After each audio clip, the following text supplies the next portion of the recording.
Shifting sands of history, যেটা বলা হচ্ছে যে পশ্চিম থেকে নাকি এটা পূর্বে চলে আসছে, আসলে কতটুকু?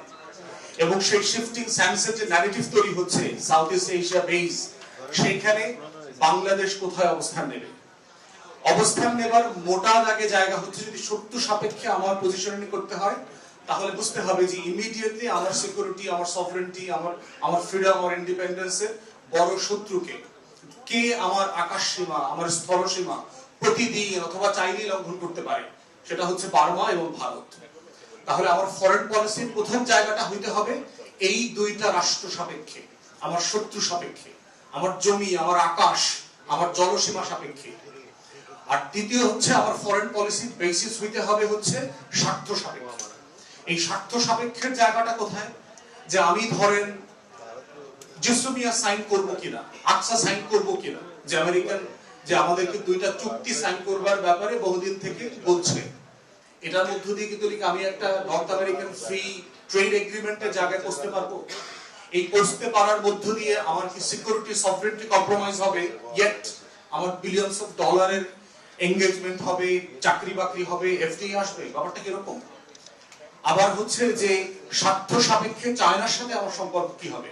এটা কি শুধু ট্রেড ডেফিসিট, যে আমার 14-16 বিলিয়ন ডলার ট্রেড ডেফিসিট আছে, এই ট্রেড ডেফিসিটকে আমরা কাট করে ফেলবো, আমি 1.5 বিলিয়ন ডলারকে 7, 8, 10 নিব, সেই সাপেক্ষে? এখানে আবার জিওপলিটিক্সও জরুরি আছে। তাই সুপার পাওয়ার সাপেক্ষে আমার স্বার্থকে রিঅ্যালাইন করতে হবে। সুপার পাওয়ার সাপেক্ষে এখানে রিঅ্যালাইনমেন্টটা কোথায় দেখেন? যে একটা বড় অ্যালাইনমেন্ট হচ্ছে যে পৃথিবীর সবচেয়ে দুইটা বড় পরাশক্তি এবং অর্থনৈতিক ফোর্স একজন আরেকজনকে কিভাবে দেখে, কে কাকে কন্টেইন করতে চায় এবং কে কাকে সিকিউর করতে চায়, সেই সাপেক্ষে বাংলাদেশ কিভাবে নিজেকে পজিশনিং করবে, সে আসলে কি করবে, কিভাবে করবে, কাকে বাদ দিবে এবং কাকে বাদ দিবে না। এত বড় কোস্টাল রিজিয়ন, যে রিজিয়নটা ইন্ডো প্যাসিফিকে আমেরিকা যে সিকিউরিটি চাচ্ছে, Bangladesh can be the net security provider to the United States and the Western interests. Equally, এর মানে এটা না যে আমি চায়নাকে কন্টেইনমেন্ট পলিসি যেটা ওয়াশিংটন করতে চায়, আমি চায়নাকে এখানে কন্টেইন করব, মোটেই করব না। এর মানে হচ্ছে যে আমি চায়নাকে স্পেস দেব, কিন্তু আমি ওয়েস্টার্ন ইন্টারেস্টকেও আমি এনশিওর করতে পারবো, আমার সেই পরিমাণ অ্যাবিলিটি এখানে আছে।